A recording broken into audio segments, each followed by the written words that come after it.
Hey guys, what's up? My name is Sean Wayne and today, alika at panoorin natin tong ginawa ni Banner PH no, dito sa TikTok.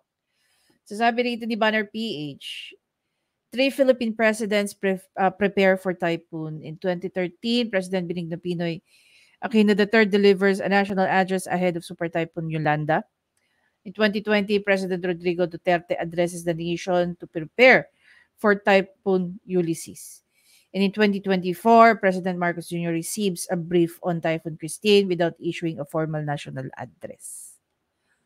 Panoorin natin. Ay, intro pala muna tayo.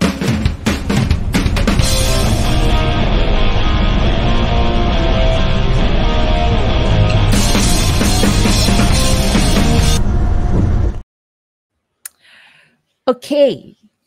Let's go. So, peligrong kakaharapin ng ating mga kababayan sa darating ng mga araw. Wait. Minabuti ko pong humarap sa inyo upang ipabatid kung gaano kaseryoso ang peligrong kakaharapin ng ating mga kababayan sa darating ng mga araw at upang manawagan ng bayanihan at kooperasyon.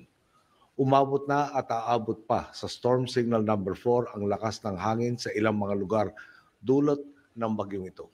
Kapit po tayo, mga kababayan, magbayanihan po tayong lahat. Alam mo, meron tayong mga assets na bago. The Coast Guard, may yung gamitin nila sa tubig as the weather is still whirling.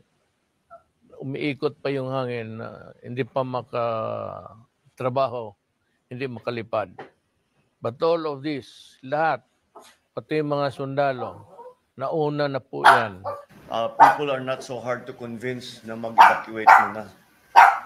So, basta't meron silang warning, gagawin naman ng mga local government executives.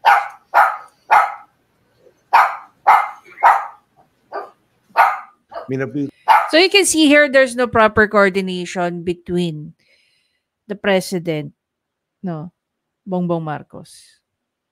Now, unlike with Pinoy in 2013 and PRRD in 2020. Kahit papano, even with Pinoy during the Yolanda, though he fails massively sa issue ng Yolanda, at least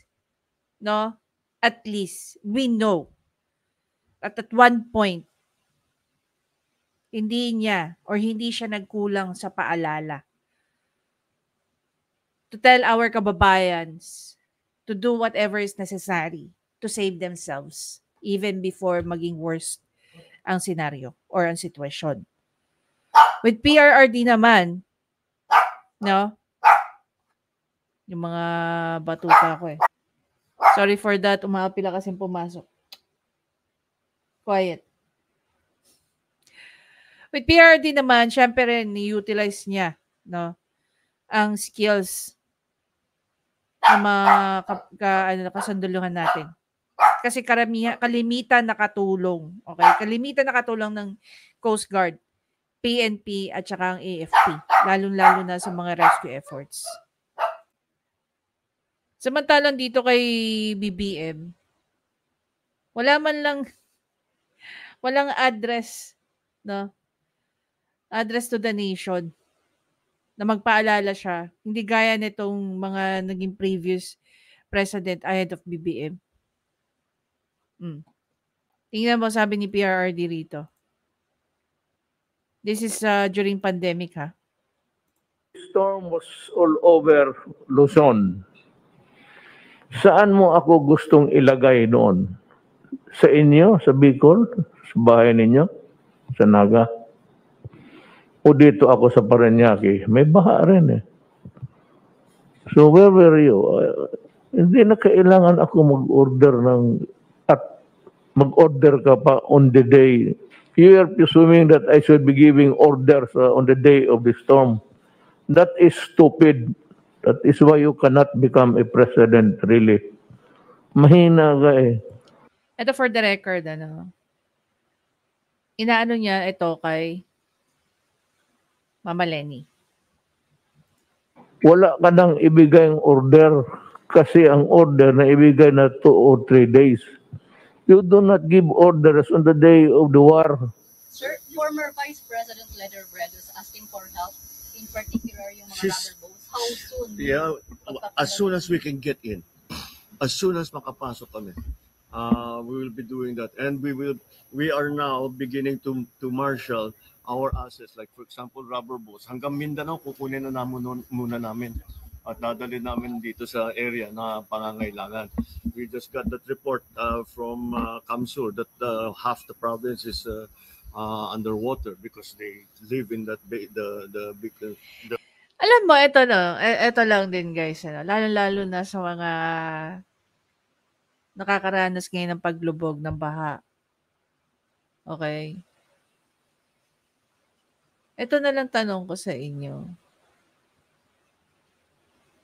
Should we actually criticize the national government for not being prepared? Or should we pound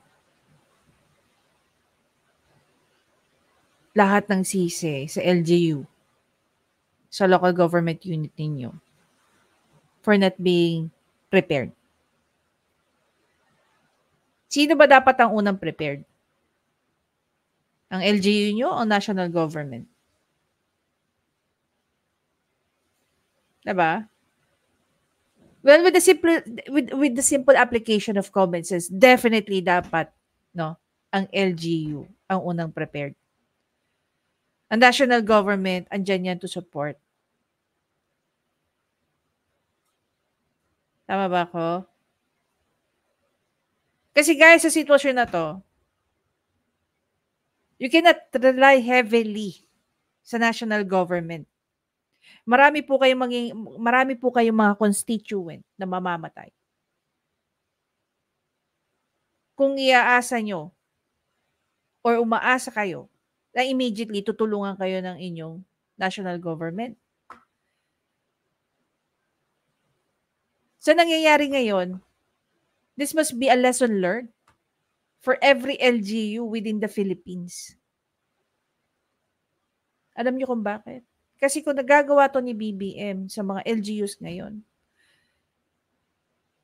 there's a big probability na mangyayari din sa inyo yung nangyayari sa mga LGU ngayon.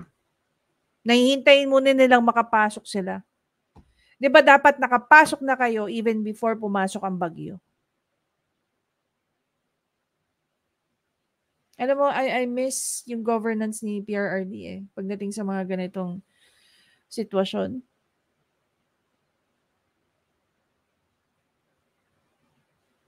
Kasi hindi tayo maabot sa ganitong bagay. Hindi umaabot na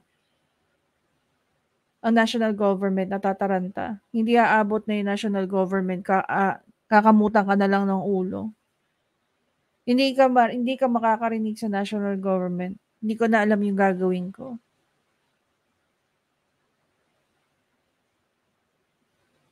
Diba?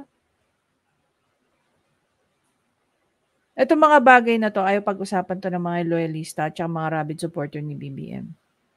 Kasi napakalaking kapalpakan to They just want to continue yung pag-aatake nila kay VP Sara. So by now, dapat naniniwala na kayo na si VP Sara ang ginagamit na diversion para hindi natin mahalata kung gaano ka-weak ang leadership ni Bongbong Marcos. Dito muna tayo, pag-usapan muna natin to. Yung mga aso ni BBM nakahol ng kahol na mga asong ulol. Diba? Ba't yung pag-usapan? Kung gaano ka-incompetent si Bongbong Marcos pagdating sa mga ganitong bagay. Hindi ba importante sa inyo dahil hindi kayo nasalanta ng bagyo? Diba? Hindi kayo nagsasalita dahil hindi naman kayo yung tumatawid sa mga bubong. Hindi kayo lumalangoy sa mga malalalim na baha.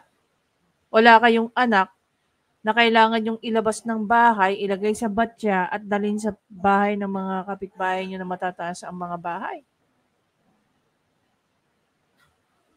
Masyado na ba tayong manhid? O hindi natin kayang batikusin ang presidenteng nagpapalamon sa atin? Diba? Dapat sa mga ganitong bagay nagkakaisa tayo eh. Dahil nakikita natin nagsasuffer yung mga kababayan natin eh. Hindi tayo nagpapatay-patay mali siya. No? Na napakagaling ni Bongbong Marcos na presidente. By attacking Bongbong Marcos by attacking Sara Duterte. Habang nangyayari lahat to.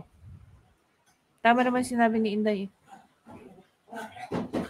This administration is using Sara Duterte para sa diversion. Para hindi natin masyado mapansin how incompetent the president is. Yung mga rabid supporter ni Bongbong Marcos, darating ang araw, magsasalita kayo. Kung isa na kayo sa nalubog ng baha. Not unless lumapit kayo kay Tambi at sumahod ang kamay para humingi ng ayuda. Still, no, magkukontinue yung korupsyon na ginagawa ng grupo nila. Diba? Sabi nga nila, let's not state the obvious. Tama ba yun?